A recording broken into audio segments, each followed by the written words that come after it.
Mais ou menos 1 ano e meio atrás, o irmão Vinho esteve aqui em Curitiba.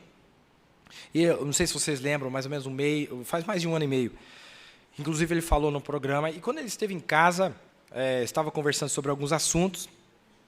E eu perguntei para ele, eu disse para ele que eu queria falar sobre os terremotos. Eu disse, irmão Vinho, eu queria falar sobre os terremotos. Ele falou, eu tenho um material em casa, quando eu chegar eu te mando.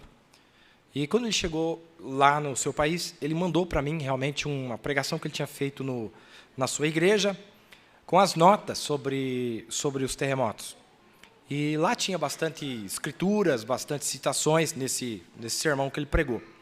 E eu peguei para falar daquilo lá, e o primeiro que eu fiz foi praticamente copiei e colei o que ele fez. Depois eu cheguei em casa, e eu disse, eu quero falar... eu quero falar só de um terremoto. Se Deus me ajudar, eu quero falar de um desses terremotos. E então eu cheguei em casa, mas quando o irmão Vinho estava aqui, algo aconteceu. Ele perguntou assim para mim, ele falou, irmão Billy, você já ouviu sobre o sonho de Joe Brent? Quando eu ouvi o irmão Vinho falar isso, eu lembrei desse sonho que alguém tinha mencionado para mim quando eu estive no Canadá, alguns anos atrás. Um pastor lá, um ministro lá me perguntou. Quando ele me citou, eu falei, eu nunca ouvi falar nesse sonho na mensagem. Então, eu meio que descartei. Mas agora eu vi o irmão Vinho falar, e o irmão Vinho disse assim, olha, tem um trabalho do irmão Perry Green, na internet, ele contando sobre o sonho de Joe Brent. Daí eu pensei, bom, se o irmão lá no Canadá falou, o irmão Vinho falou, e o irmão Perry Green falou também, fez um trabalho, então deve ser alguma coisa boa. Então eu fui assistir este vídeo, onde o irmão Green conta o sonho desse rapaz. Foi um sonho que um rapaz teve lá na década de 30, 1939, muito impactante. Alguns de vocês viram aqui que eu li na íntegra no programa. Então, aquilo ficou na minha cabeça, ele chegou, mandou as notas, e aí eu fiz ali, copiei, colei, depois eu disse, eu vou falar só de um terremoto. E quando eu fui falar desse um terremoto, eu estou dando para vocês o gênesis desse último bloco, como que todas essas coisas se abriram. E quando eu fui falar desse terremoto, foi final de maio de 2018.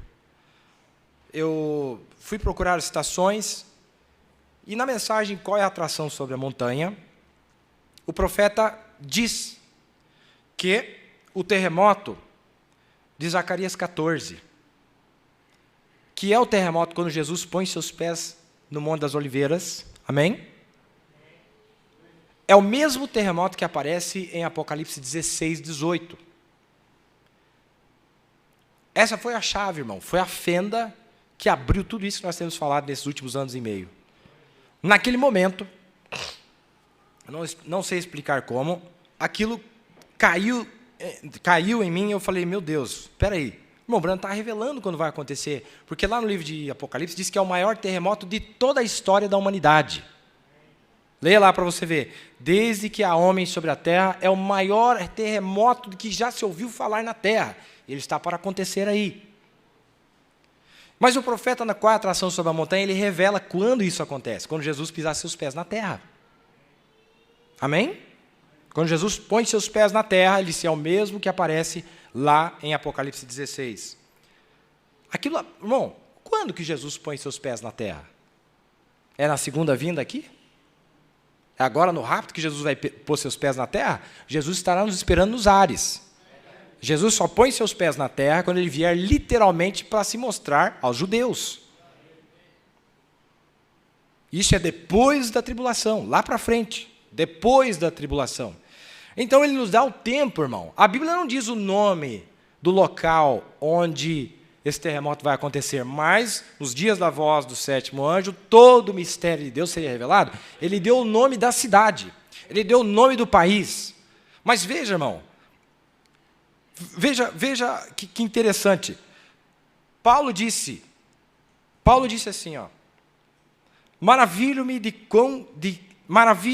que tão depressa passasseis daquele que vos chamou à graça de Cristo para outro evangelho, o qual não é outro, mas há alguns que vos inquietam e querem transtornar o evangelho de Cristo. Mas ainda que nós mesmos, ou um anjo do céu, vos anuncie outro evangelho, além do que já vos tem anunciado, seja amaldiçoado.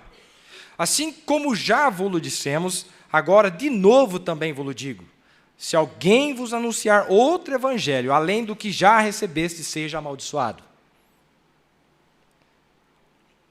O profeta de Deus, irmão, ele não veio adicionar revelações que não existem na Bíblia. Ele não veio criar histórias que não estão na Bíblia. Ele veio revelar o que já está escrito na Bíblia.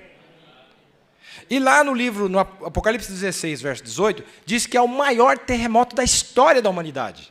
E o profeta só revelou um terremoto com essas proporções.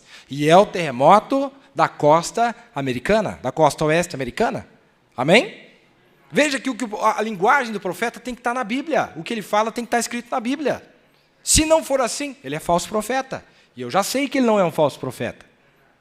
Agora, por que Paulo está dizendo isso? Se alguém anunciar, mesmo que nós mesmos dissermos, porque ele sabia que as pessoas iam ler o que Paulo disse, falou: não, mas Paulo, mas você disse tal coisa. Não, você me entendeu errado.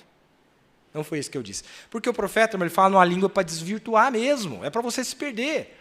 Irmão, quem não conhecer sua Bíblia não vai no rapto. Não disse mensagem, estou falando Bíblia. Quem não conhecer a sua Bíblia não vai no rapto. Eu te garanto. Você tem que conhecer sua Bíblia. Pois a Bíblia, irmão, é o nosso norte. Tudo que o profeta disse, para você certificar que é a revelação certa, porque você pode interpretar ele errado, tem que encaixar com a Bíblia, tem que fechar com a Bíblia. Se ele falou algo aqui que não encaixa, você entendeu errado. Por isso que Paulo está dando essa advertência. Falou: olha, se for anunciado um evangelho estranho, diferente do que já está escrito na Bíblia, anátema, está errado. Então lá diz, começou com isso.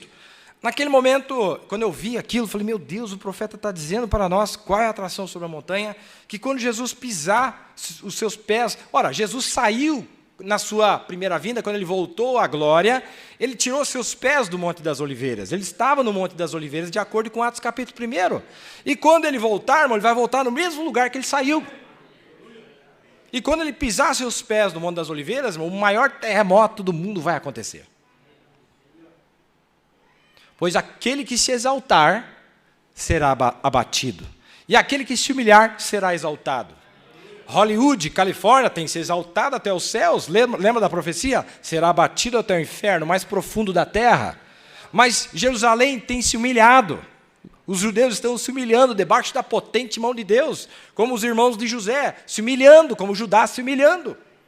Então ela será exaltada, o monte vai subir. Um monte vai ser derrubado e o outro vai ser exaltado. É mais perfeita, a história mais bonita, mais sublime que eu já vi. Então ele mostra isso para nós. Agora, qual é a atração sobre a montanha? Ele mostra esse quadro e não diz para nós que o que causa a separação do Monte das Oliveiras é um monte que aparece de baixo empurrando, como se fosse um bebê nascendo, abrindo o corpo da mãe para que o nenê saia. Amém? Só que na mensagem O Futuro Lar, o profeta diz que é. Então está tudo picado, irmão, está tudo jogado no meio da mensagem. Ele fala um pedaço aqui, fala outro pedaço lá, mas eu estou olhando na Bíblia, irmão, eu estou olhando na Bíblia. Onde é que essa figurinha vai? Você lembra que você comprava o álbum da Copa, daí você olhava, a figurinha vinha, mas você tinha que achar aqui no álbum onde é que ela encaixava. Mas Paulo diz: maravilha-me de que tão depressa passasseis daquele que vos chamou a graça de Cristo para outro evangelho. Esta revelação de que Los Angeles vai para o fundo do mar no rapto, não veio do profeta, não tem nenhuma referência na mensagem. Esta revelação veio de um precioso irmão chamado Perry Green. Ele tinha essa revelação. E ele esparramou para os 4 ventos da terra. Não está escrito na mensagem. Foi ideia dele, foi interpretação dele particular, baseado no que ele via, mas não tem uma citação sequer o profeta falando tal coisa. Nada, zero. Então eu prefiro crer na Bíblia.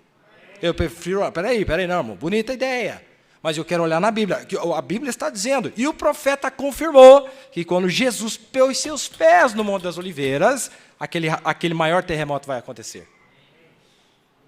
E eu não estou sabendo de uma revelação que o profeta tem nos ensinado que Jesus vai pôr seus pés na terra agora, no rapto. Que eu saiba, ele estará lá nos ares nos esperando. Depois dos 3 anos e meio, quem que vai pôr o pé na terra? Ele e a sua noiva. Nós vamos pôr os pés na terra. Apocalipse 19 é todos esses eventos acontecendo. Você está vendo como que é fácil desvirtuar, irmão? Mas graças a Deus por uma Bíblia, irmão, ensanguentada com o sangue de Jesus. Graças a Deus por essa Bíblia. Não vamos nos perder.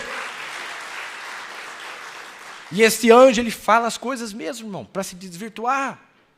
Então, quando ele veio, e eu vi aquilo, nós fizemos um trabalho chamado O Afundamento da Cidade dos Anjos, em maio de 2018. Aquilo, irmão, abriu todo um leque. Meu Deus, aquilo completamente se abriu. E eu fui para casa e eu estava tão impactado, e eu fiquei tão impactado, foi numa terça-feira. Quando eu cheguei em casa, irmão, eu nunca tive uma experiência como aquela na minha vida. E aquela coisa começou a se abrir, eu falei, meu Deus. E aí foi terça, quarta, quinta, sexta, sábado, e eu anotei 58 páginas, está até hoje no meu computador, de tudo que está dentro, que eu falei nesses últimos 2 anos quase. É daquelas 58 páginas, que eu estou lá mastigando o que veio ali. Porque, irmão, quando você coloca aquela pecinha no lugar, todas as outras também vão para o lugar. O que está acontecendo? Nós tínhamos empanturrado aqui, ó, nesse período aqui, tudo para acontecer agora.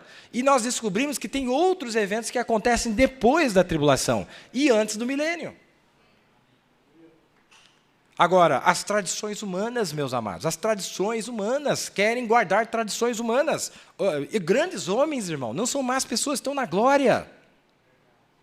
Mas, irmão, o dia que eu descobri que até lá, no capítulo 5 de Apocalipse, mostra que os selos têm que se abrir para Lutero, têm que se abrir para John Wesley, têm que se abrir para Irineu, para Martim, eu descobri, irmão. Olha, vai comparar qualquer grande homem aqui com eles foram mensageiros das eras. Eles foram heróis, eles foram valentes guerreiros, mas não tiveram a abertura dos selos.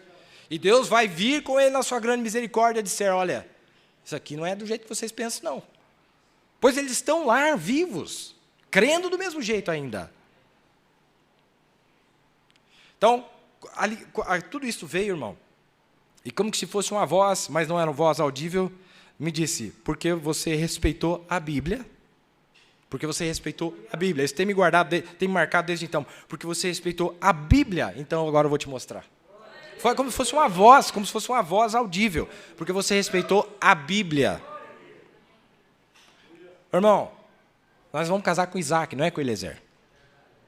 Nosso amor da nossa vida é Isaac. Nosso respeito para com Eliezer. Mas o amor da nossa vida é Isaac. E Eliezer veio contar tudo a respeito de Isaac. Mas eu não me apaixonei por Eliezer, como marido e mulher, eu me apaixonei por Isaac. Ele é o marido, Cristo é o marido. E esse Isaac é a Bíblia. E o que Eliezer conta tem que bater com Isaac. A descrição dele tem que bater com a aparência física de Isaac.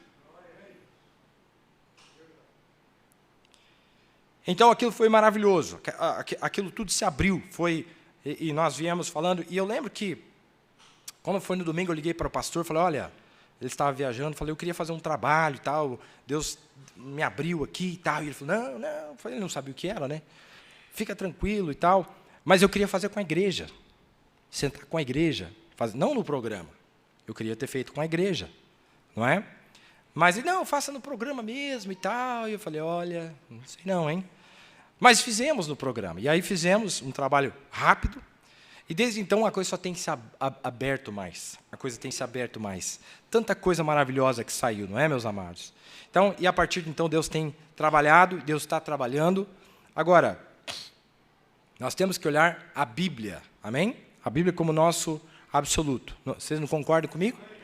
A Bíblia é nosso absoluto. Pois ela é o que nos dá a certeza. Tiago disse, você vai ser uma pessoa de coração dobre. Você não tem certeza. O profeta diz, pois é, onde é que está escrito na Bíblia? Quando você vê na Bíblia e o profeta falando, acabou. Não tem mais dúvida. Falando, o profeta fechou, é a mesma visão. Que autoridade William Branham teria de contrariar Ezequiel? De contrariar Isaías? De contrariar o próprio Jesus quando ele esteve aqui? Que autoridade ele teria, irmão? Ele não tem. Ele só pode concordar com eles. Dá o amém. Falou, aqui está. O amém é o que eles revelaram. Já os Mormons, eles criaram um outro livro, além do que está escrito, que é a mesma coisa que a Igreja Católica fez. Macabeus, o segundo livro de Daniel, e mais não sei o que lá, não é? Não, mas nós temos uma Bíblia completa e perfeita. Não precisa adicionar e nem tirar nada. Não é? Então, Deus tem feito uma obra muito grande.